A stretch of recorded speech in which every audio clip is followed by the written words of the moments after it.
네, 지금부터 예비고의 겨울방학 설명회를 시작하도록 하겠습니다. 저는 개념상상 수학학원 조창선 강사입니다. 발표 순서는 크게 세 가지로 준비되어 있습니다. 첫 번째로는 예비고의 학생들과 어머니들께서 주의해야 될 사항에 대해서 말씀드릴 거고요. 두 번째로는 이제 예비고의가 겨울방학 때 공부해야 될 수학 과목이 어떤 것이 있는지 구체적으로 살펴보도록 하겠습니다. 세 번째로는 그럼 왜 개념 상상에서 수학 공부를 해야 하나에 대해서 설명드리도록 하겠습니다. 먼저 주의사항입니다.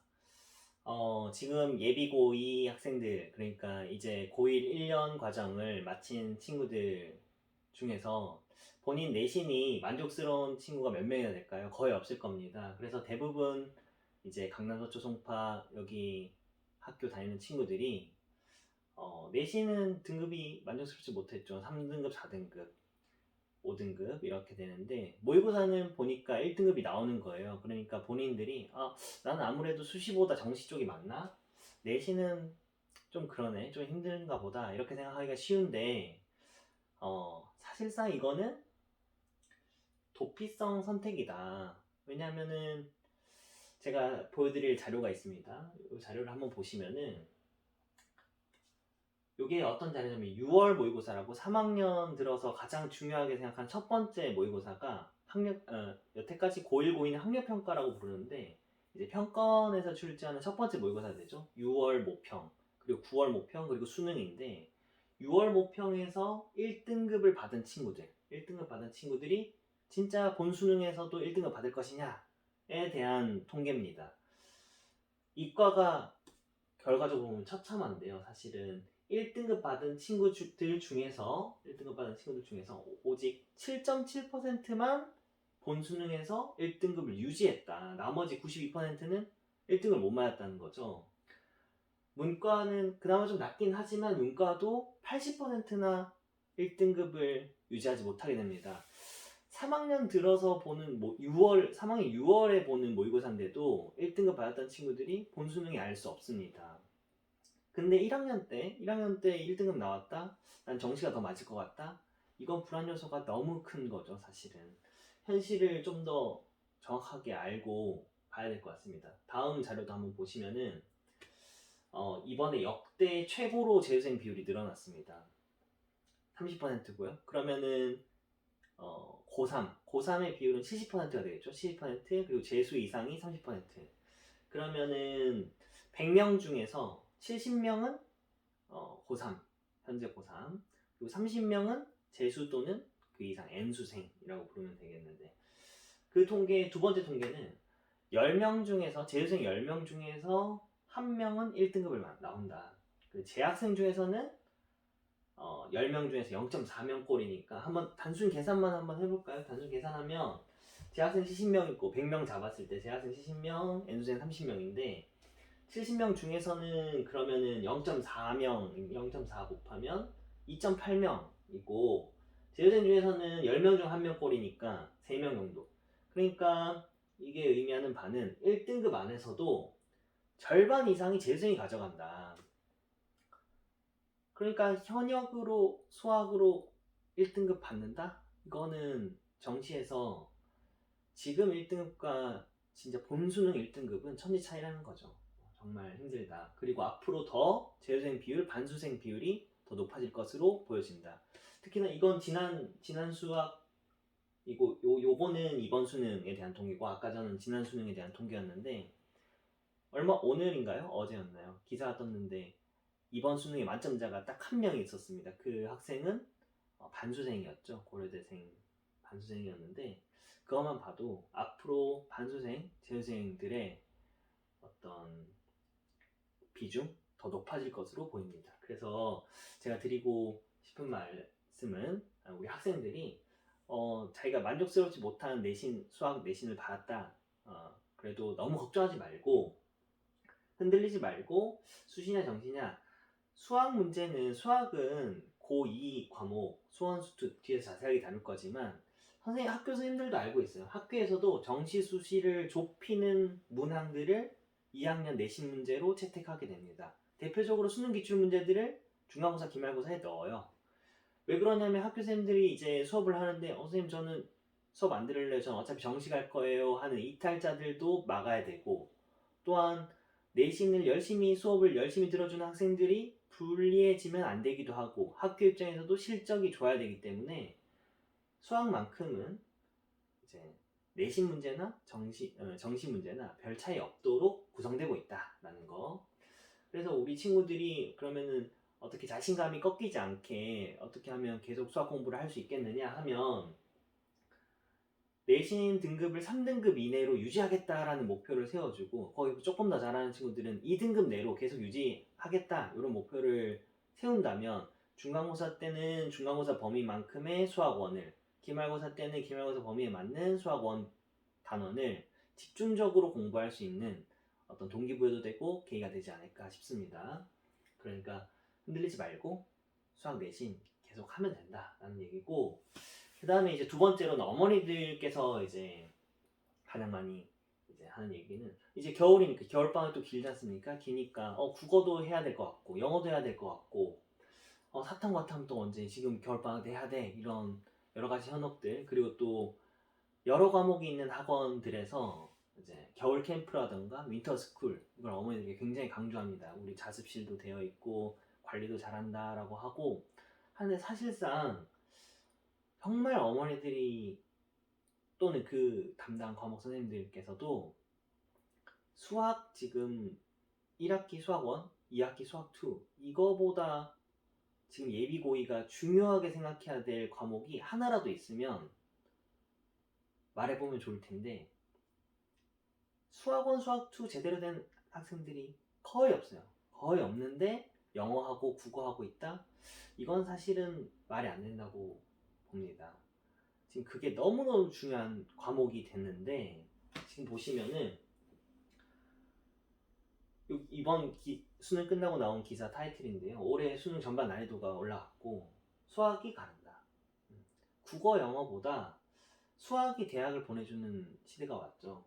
그러니까 어려웠던 수학 영역, 게다가 지금 이번에 어려웠던 몇몇 문제, 지금 15 객관식 마지막 문제가 이제 단답 마지막 문제인데, 수학 1 한 문제, 수학 2 한 문제가 비중 있게 굉장히 어렵게 오답률 높게 나왔습니다. 이게 우리가 해야 될 1학기 내용, 2학기 내용에 해당하는 거죠. 그 전 수능 버전만 해도 이과생 같은 경우는 수학 1, 수학 2에서 킬러 문항이 나오지 않았어요. 오로지 30번 미적분에서만 나오고 21번 미적분에서만 킬러 문항이 나왔단 말이에요. 근데 이제 우리는 2학년 과목인 수학 1, 수학 2에 훨씬 더 비중을 두는 공부를 해야 된다. 그래서 제가 드리고 싶은 말씀은, 지금 이번에 놓치면 수학 1, 수학 2 이번 겨울방학 때 대비 안 하면 회복이 불가능하다. 국어와 영어는 솔직히 말해서 1학년 국어와 2학년 국어, 2학년 국어와 3학년 국어가 그 경계가 모호하지 않습니까? 그러나 수학은 1학년 수학과 2학년 수학은 질적으로도 엄청난 차이가 납니다. 제가 그냥 쉽게 비유하면 수학 3, 수학하가 1학년 내내 배우는 그 1년치 과정이죠. 1년치 과정을 합친 것보다 감히 말씀드릴 텐데 1학기, 2학년 1학기 배운 수학 1 내용이 훨씬 더 양도 많고 깊이도 깊다, 이렇게 말씀드리고 싶습니다. 자세한 건 이제 찬찬히 알아보도록 할 텐데, 수학 과목들이 어떤 것들이 있고 그 세부적으로 어떤 포인트가 있는지만 어머님들께 말씀드리고 플랜을 짤 수 있는 정도로만 설명해 보도록 하겠습니다. 예비고의가 당장 급하게 수학 1, 수학 2가 있고요. 수학 1은 1학기, 수학 2는 2학기가 되고, 선택 과목은 학교마다도 다르고 학교 안에서도 해당 연도마다 또 차이가 날 수 있어요. 지금 개정교육과정이 아직 그 학교마다 안착된 게 아니라서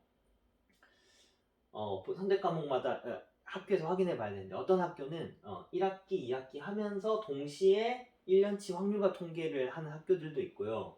그리고 기하라는 과목을 1년치로 다루는 학교들도 있습니다. 그러니까 확률과 통계는 문과 학생들이 주로 선택하는 과목이고, 기하랑 미적분은 이과 학생들이 주로 선택하게 되는데, 이건 학교마다 다르니까 알아보시면 되고, 수학 1과 수학 2는 대다수의 학교, 정말 특이한 몇 학교 말고는 1학기에 수학 1, 2학기에 수학 2 한다고 보시면 되겠습니다. 자세하게 수학 1 알아보시면은 제가 한 줄 평을 하자면, 수학원에 대한 한 줄 평을 하자면, 할수록 어려운 과목이 바로 수학원이다. 또는 해도 어려운 게 수학원이다. 왜 그러냐면, 지금 중단원을 한번 살펴보시면은, 지수함수, 로그함수가 1단원, 그리고 두 번째 단원이 삼각함수, 세 번째 단원이 수열로 이렇게 세 개의 대단원으로 나눠져 있는데, 이 단원별 간의 연계성이 거의 없다고 봐도 돼요. 그러니까 무슨 말이냐면, 지수함수, 로그함수 몰라도 상함수 배우는데 아무 지장 없습니다. 상함수, 지수함수 몰라도 수열 배우는데 아무 지장 없어요. 그래서 어떤 선생님들께서는 수열 먼저 진도를 나가시는 선생님도 계시고, 이거는 그러니까 단원마다 독립적이다 라고 보시면 되고, 연결되는 문제도 없어요. 그 말은 거꾸로 말하면 어떤 얘기가 되냐면, 1단원 할 때 열심히 하고 지나가고 2단원을 열심히 하는 동안 1단원을 또 까먹습니다. 이게 거의 잊혀져요. 여기 공식 때. 2단원 하고 나서 3단원 넘어가는데 1단원 거의 기억 안 나고 2단원 많이 까먹기 시작하고, 게다가 지금 예비고 입장에서는 수상수화하고 이제 수학원 한 지는 좀 오래됐는데 최소 6개월에서 1년까지 수학원 안 본 친구들이 있을 겁니다. 이제 겨울방학에 수학원 하려고 하는데, 저희 반 친구들 상담해 보니까 뭐 여기서 공식들 물어봐도 기억나는 친구들 당연히 없죠. 거의 없습니다. 뭐 심지어는 사인 3분의 파이가 얼마냐 물어봐도 잠시만요 대답 잘 안 나오고, 수열에서 등비수열 합공식 말해봐, 그게 기억이 잘 안 나요. 외울 것도 많고 깊이도 깊은, 또 각 단원마다 독립적이어서 할수록 어렵다, 할수록 어려운 과목입니다. 그게 1학기 내용이고요. 2학기로 가게 되면 바로 두 번째 수학2입니다. 수학2는 제가 한 줄 평을 하자면 반대로 할수록 쉬워진다.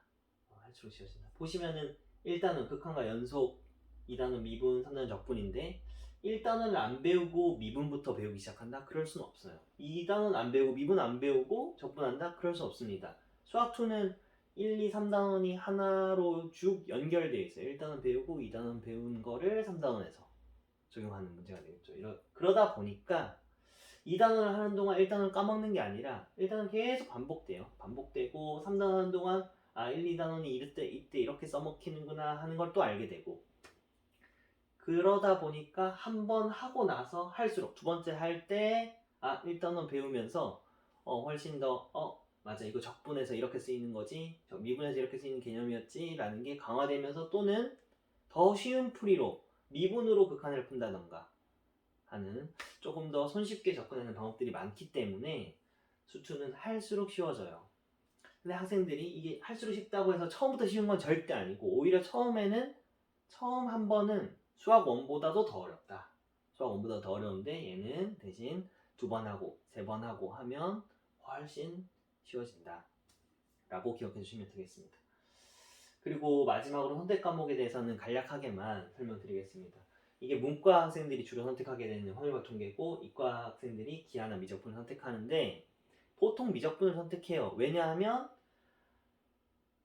기하는 아까 수학원, 수학2와는 또 독립적인 단원이 돼버린다 보니까 해야 될 학습량도 그렇고 과중되죠. 그래서 훨씬 더 학생들로 하여금 부담을 느끼게 됩니다. 미적분은 그에 비해서 수학원에 나왔던 지수로그 함수, 삼각함수를 한 번 더 다루는 과목이 돼요. 게다가 미분, 적분, 그 전에 배웠던 수학2에서 배웠던 미분, 적분은 3차, 4차 함수를 미분하는 거고, 여기는 미적분은 삼각함수, 지수로그 함수를 미분하는 거다 보니까 오히려 반복 효과가 일어나는 거죠. 수학원 했고 수학2도 잘했고 하면 미적분까지 시너지가 있을 수 있습니다. 그래서 만약에 이번 겨울방학 때 선행을 좀 잘했다, 수학원도 기억 제법 하고 수투도 제법 많이 했다 라고 하면 미적분을 한다면 오히려 정말 시너지를 얻게 되는 과목이 될 수 있고, 근데 반대로 수원수투가 안 되어 있는데 수원수투 하면서 이번에 미적분 선행할게요는 말이 안 된다.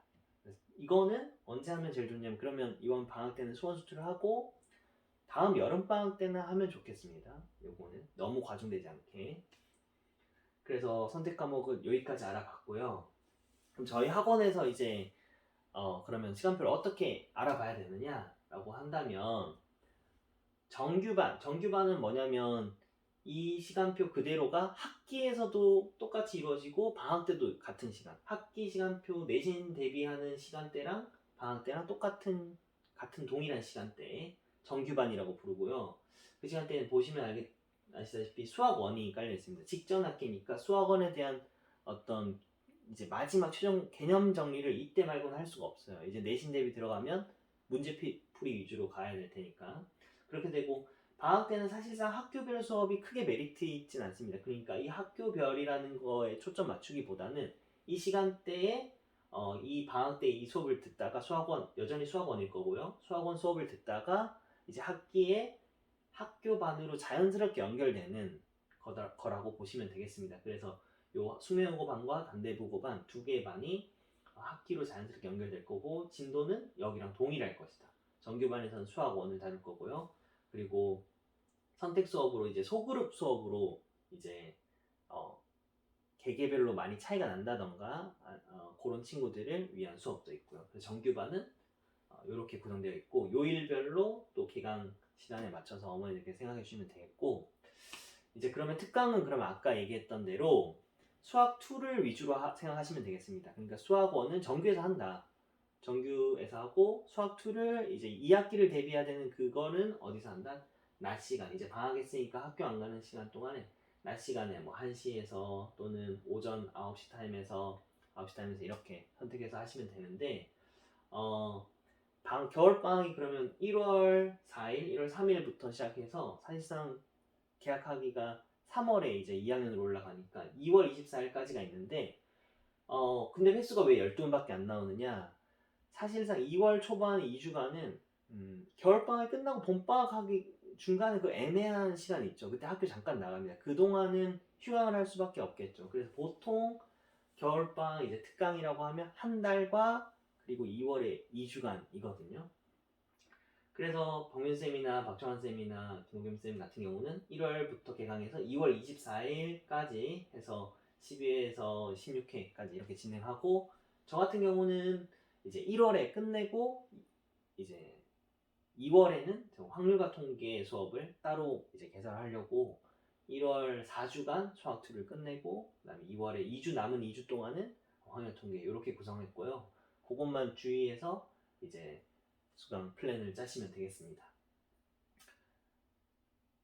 그리고 확률과 통계, 기하하는 학교들은 기하, 그리고 확률 통계가 필요한 친구들은 확률과 통계, 그리고 수학 2는 제가 봤을 땐 필수, 기본, 실력, 심화 이렇게 나눠서 선행 정도에 따라서 수강 준비를 하면 되겠습니다. 가장 중요한 오늘 설명에서 가장 제가 힘줘서 말씀드리고 싶은 그럼 왜 개념 상상인가에 대해서 설명드리도록 하겠습니다. 내신과 수능에 가장 최적화된 학원이 개념 상상이라고 생각되는데요. 학원을 선택함에 있어서 가장 중요하게 생각하는 세 가지 요소 제가 봤을 때는 요건데요. 첫 번째는 강사가 좋아야겠죠. 두 번째는 교재, 어떤 문제를 푸느냐. 그리고 세 번째, 우리 아이를 얼마나 관리해 줄 수 있는 학원인가. 요 세 가지가 중요하다고 볼 수 있겠습니다. 하나씩 살펴보시면은 저희 학원 강사분들을 제가 생각할 땐 대치동 탑 클래스라고 생각됩니다. 그러니까 제 입으로 말씀드리기 좀 그렇지만 김규쌤 경기과고 나오셨고 서울대학교 그리고 고민남쌤 같은 경우는 저희 학원에서 가장 경력 많으시고 그리고 아까 전에 소그룹 수업 진행하고 계시고 박민쌤도 서울대 그리고 정쌤도 서울대 수학과 박사까지 하셨고 정한쌤도 지금 개념 상사에서만 10년 이상 가르치셨고 박지현쌤, 임재현쌤 그리고 저까지 해서 제가 하나 에피소드만 말씀드리면은 제가 처음에 지금 개념 상사에서 일한 지가 한 5년 차인데요. 처음 대치동 여기 왔을 때 대치동에서 수학 수학 강사들 이제 모여서 문제를 연구한 스터디에 한번 나간 적이 있었는데 물론 훌륭하신 분들도 많았지만 솔직하게 조금 놀랬어요. 어느 부분에서 놀랐냐면 대치동에서 수학 강사하시는 분인데 어떻게 저렇게 문제를 못 풀까? 이걸 정말 좀 놀랬습니다, 그때. 그리고 지금은 저희 학원 선생님들끼리만 이제 저희 학원 교재 연구라던가 문항 연구를 저희 학원 내에서만 스터디를 저는 참여하고 있거든요. 그 정도로 제가 드리고 싶은 말씀은 대시동 탑 클래스다. 우리 학원 선생님들이 정말 한 분 한 분 문제 정말 잘 풀고 문항 출제도 잘하시고 그리고 문제 오류도 잘 잡으시고 학생들 관리도 잘하시고 이 정도 클래스 되는 강사들로 구성된 학원 제 생각에는 거의 없다고 봅니다. 두 번째로는 이제 교재에 대해서 말씀드리고 싶은데요. 직접 제가 지금 오프라인 설명이면 교재를 이렇게 보여드리고 싶은데 그래서 지금 PPT에서 그냥 문제만 띄우겠습니다. 제가 교재를 뭐라고 했냐면은 최신 트렌드에 맞는 매년 교재를 저희가 갱신하고 있어요. 매년 바꿔요. 내신 교재를 매년 바꾸는데 올해 사용한 교재입니다. 올해 사용한 교재인데 올해 사용했으면 올해가 2021년이잖아요. 2021년 지금 9월에서 10월까지 사용한 교재인데 3월에 나온 문제까지 수록했습니다. 3월에 이제 고2가 모의고사를 받는 그 문제에서 고1 범위에 해당하는 문제인데 문제가 꽤 괜찮아서 이번 교재, 내신 대비 교재 포함했고요. 30번이다 보니까 굉장히 어렵잖아요. 그러면은 이걸 단순히 한번 풀고 끝내는 게 아니라 이 문항에 대한 철저한 분석과 그리고 출제 의도를 훼손하지 않는 선에서 학생들이 스스로 풀 수 있을 만큼의 다운그레이드 버전도 준비되어 있고 그리고 숫자만 변형해서 학교 내신에 나올 법하게 그러면 또는 답 풀이가 너무 기억이 나서 선생님 풀어준 게 너무 기억이 나서 외워졌을 수도 있잖아요. 그러면은 자기 스스로 풀 수 있는지 검증하기가 쉽지 않으니까 숫자 변형된 문제 또는 이제 실제 시험에서 다시 한번 풀 수 있게끔 반복이 이루어질 수 있게끔 준비된 교재였습니다. 그래서 정말 이 교재가 매년 갱신되는 최신 트렌드에 맞는 교재라는 거. 그리고 또 하나 저희 학원에서 올해 실전 모의고사로 에이밍 모의고사라고 해서 7회에 걸쳐서 모의고사를 실시했는데요. 지금 기말고사 끝난 학교가 딱 한 군데 있는데 그게 숙명여고입니다. 숙명여고 이번 기말 단답형 마지막 문제가 저 에이밍 모의고사 4회에 그대로 있었던 문제입니다. 그냥 그림만 보시면 어머니들께서 수학 내용은 모르시더라도 그림만 보더라도 이게 똑같은 문제구나 하는 거를 확인하실 수 있습니다. 정말 똑같고요. 적중률이 굉장히 높은 모의고사였다. 그래서 앞으로 지금 시험 남은 학교들도 굉장히 많은 문제들이 저희 에이밍 모의고사에서 이미 봤던 문제를 시험에서 만나볼 것으로 예상됩니다. 그리고 이제 마지막 세 번째 관리에서 제가 많이 강조드리고 싶은데요. 저희 학원이 제가 소개시켜드렸던 대로 탑 클래스의 강사분들이 보통 다른 학원 그 정도 클래스의 강사분들은 이제 수업만 하고 그 다음에 질문은 조교 선생님한테 받거나 아니면 클리닉은 클리닉 시간을 따로 마련한다고 했지만 그것도 조교 선생님께서 이렇게 운영하는 강의실에 가서 자습하거나 그러는데 저희 학원에서 강조드리고 싶은 바는 강사가 직접 관리한다. 그래서 제가 한 예시 보면은 친구들이랑 저랑 카톡한 거예요. 저희 학생들이 저한테 질문을 해요. 편하게 선생님 이거 어떻게 돼요? 그러면 제가 또 수시로 이렇게 답변도 해주고 문자도 오고 답변하고 강사가 직접 질문에 대답해 준다라는 거 모르는 게 있을 때 그때그때 과외 선생님처럼 물어봐 준다는 거 사실 수학학원의 규모가 커지면 과외를 따로 받거나 또 추가적인 비용이 드는데 저희 학원 규모에서는 학생들을 직접적으로 케어할 수 있으면서도 또 아까 전 실전 모의고사처럼 여러 친구들 간의 지표로 자기의 위치를 확인해 볼 수 있는 아주 좋은 규모의 좋은 시스템 그리고 좋은 선생님이라고 생각되고 또 두 번째로 강조드리고 싶은 부분인데 이건 사실 저희 졸업생들이 남긴 후기입니다. 이걸 뭘 말씀드리고 싶냐면 이 친구들이 저랑 중학교 3학년 때 만나고 고등학교 3학년 수능 볼 때까지 저라는 사람에게 배워서 3년 내내 배우고 수능까지 봤다는 걸 말씀드리고 싶어요. 그러니까 보통 이 대치동 다른 학원들은 1학년 전담 선생님이 계시죠. 1학년 전담 선생님, 2학년 전담 선생님. 그래서 1학년 2학기 기말고사 보고 나서는 이제 2학년 선생님께 올려보내는 시스템. 그러나 저희 학원은 그렇지 않고 제가 지금 현재 고1 학생들 맡았으면 예비 고2가 되어서도 저와 함께 수업을 하게 되는 거죠. 그러니까 저는 학생들과 함께 이제 가게 되는 거죠. 그래서 두 가지를 강조드리고 싶습니다. 첫 번째는 강사 학생 1대1 개별 관리가 된다. 두 번째는 전학년 책임 시스템으로서 제가 1학년 맡았으면 내년에 2학년 맡고 그 다음에 3학년 맡고, 그래서 좋은 점은 장기 수학 플랜이 가능하다. 무슨 말이냐면 이 친구가 수학원 할 때 조금 어렵겠네. 수학상 할 때 이차 함수가 좀 약했으니까 수학원 할 때 좀 힘들겠다. 이 학생의 약점은 이거구나. 2학년 돼서도 그대로 그 약점은 그대로 보완해주고, 그리고 선행이 좀 부족하면 너 이 정도면 여름방학 때 확률 통계 한번 해야겠어. 아니면은 미적분을 하는 게 좋을 것 같아. 근데 미적분을 안 해도 될 것 같아. 왜냐면 수학원 수학2가 우선이야. 이런 식으로 학생들마다 제가 지켜보고 키워나가고 있으니까 장기적인 수학 플랜도 가능하고, 게다가 제가 드리고 싶은 거는 책임감이, 아무래도 제가 1학년 맡고 2학년 다른 선생님께 넘길 거라면 지금 같은 책임감을 제가 못 느낄 수도 있을 것 같다는 생각이 듭니다. 그리고 이제 제 발표를 여기서 마무리하면서 강사 관리 교재, 이 세 박자 강사 교재 관리, 이 세 박자가 골고루 갖춰진 개념 상상임을 한 번 더 강조드리고 싶고, 지금까지 했던 걸 한 문장으로 요약드리고 싶습니다. 예비 고의 겨울방학 너무 중요합니다. 중요한데 이제 정시냐 수시냐 학생들이 흔들리는데 흔들리지 말고, 또 어머니들께서도 겨울 캠프를 보내야 되나 다른 과목도 해야 되는데 흔들리지 마시고, 가장 중요한 수학원, 수학2, 이 확실한 플랜을 강사, 교재, 그리고 관리가 철저한 이 개념 상상에서 꼭 이뤄가시길 바라겠습니다. 이상으로 예비고의 겨울방학 설명회를 모두 마치도록 하겠습니다. 고맙습니다.